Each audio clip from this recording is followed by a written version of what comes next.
In my teenage years in the 90s, I was a pro-democracy activist fighting the dictatorship in Serbia. We looked to nations like Germany, the United States, and France as models of the society we wanted to build. Then, in 1999, NATO countries bombed Serbia for 78 days to stop the regime's escalation of the Kosovo War. Like many, I hid in a basement, scared and confused. How could I reconcile being bombed by the very societies I admired? The bombs were officially targeting the regime I also fought against, but they threatened my life, my family's life, and worsened the lives of countless ordinary people. That experience forced me to hold two opposing truths at once. I could admire these societies for their democratic values and feel betrayed and threatened by their military actions. I learned to see both their admirable qualities and their imperfections, and to offer criticism even where I felt alignment. I learned to live in the both and. We continue this month's theme of exploring systems thinking. Today, we focus on embracing paradox to escape polarization and become a wiser, more effective leader who can solve complex problems. The false choice pick aside, now, speed or quality, candor or harmony, discipline or creativity. If your gut just leaped to one, you felt the pull of the binary. We are conditioned to see these as a tug of war, where one side must win and the other must lose.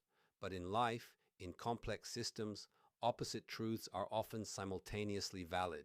True leadership isn't about picking the right side of a false choice. It's the art of refusing the false choice. Leaders who thrive in complexity use the tension between these poles as fuel for better design.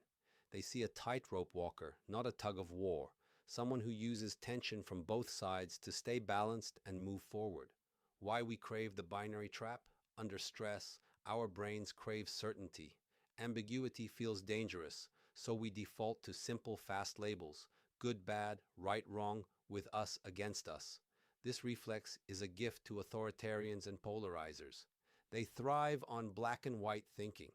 They offer simple narratives with clear villains and heroes because it's an easy way to consolidate power. Algorithms then amplify this clarity theater, rewarding outrage and pushing extreme takes that confirm our tribe and drown out nuance. This binary habit fuels polarization.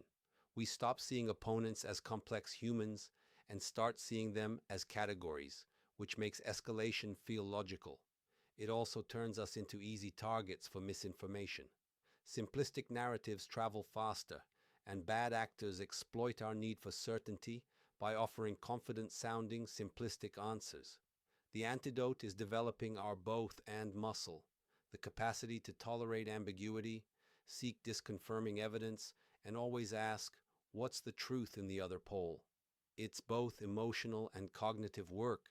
If you want to achieve great things, solve big problems, and reach your full potential, you'll have to work on adaptive and systemic challenges, the kind defined by ambiguity, paradox, and competing goals and values, meaning you'll have to lead change.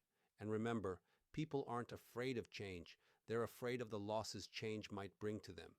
Paradoxes don't just strain processes, they spike anxiety, identity, and status.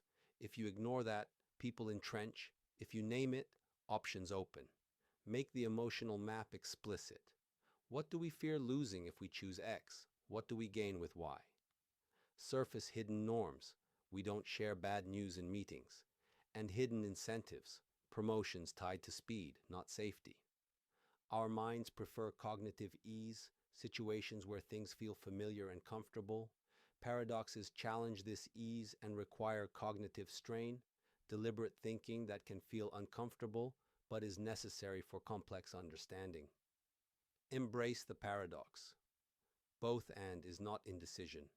It's the craft of integrative leadership, exploring competing values, goals, naming real risks on each side, enabling sides to escape black and white thinking, and designing moves that enable mutual learning.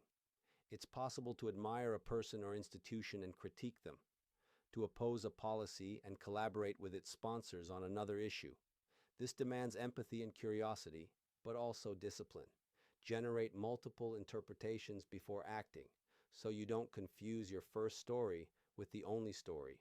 What can you do? You need to anchor yourself in your values. For example, in the face of current global polarization, I am anchored in my values of human rights, nonviolence, and pro-democracy.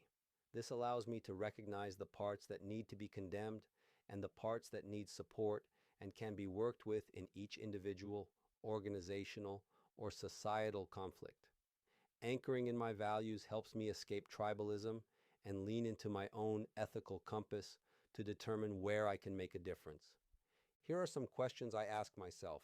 What are my three core principles that I will use to evaluate this situation? What are other plausible interpretations for why this is happening? Always try to consider multiple interpretations of events. If I put myself in the context of each side, considering how they were brought up, educated, treated, etc., how would I turn out? How does that explain their behavior? This is not about justification, but understanding. What else do I need to learn? Who do I need to talk to gain a multi-sided perspective? In today's polarized world, leadership is about escaping oversimplification. It's about recognizing the complexity within ourselves, our organizations, and our societies. Why is it worth doing? This is hard work, but it pays off. Research links a paradox mindset to higher creativity, resilience, and performance under constraint. Studies on integrative complexity find that leaders who can articulate and synthesize competing values negotiate better outcomes and avoid needless escalation. Best of all, this is a trainable skill, not a fixed trait. You can get better at it. By embracing paradox, you become the leader who can see the whole picture, diagnose the real problem, and liberate your team from the tyranny of either or, helping everyone move forward together. Action item: find the other. Truth. This week, identify one person, team, or group you're in conflict with, or just strongly disagree with. Your reflex will be to build your case against them. Disrupt that reflex. Instead, make it your mission to articulate their position as generously as they would. Don't just steelman their argument, try to find the heart of it. Ask yourself, what core value are they trying to protect? 2. What loss do they fear? 3. What is the 5 to 10% or 50% truth in their poll that I am currently ignoring? You don't have to agree with them. The goal isn't surrender. The goal is to see the whole problem. You cannot design an adaptive, systemic solution until you first see the valid good that both sides are fighting for. The easy path is picking a side. The leadership path is holding the tension. Your team, your organization, and our world desperately need leaders brave enough to see the whole, complex picture. The gold standard for AI news AI keeps coming up at work, but you still don't get it? That's exactly why 1M Plus professionals working at Google, Meta, and OpenAI read Superhuman AI daily. Here's what you get: daily AI news that matters for your career, filtered from 1,000s of sources so you know what affects your industry. Step-by-step tutorials you can use immediately, real prompts and workflows that solve actual business problems, new AI tools tested and reviewed. We try everything to deliver tools that drive real results. All in just 3 minutes a day. Join 1M Plus Pros.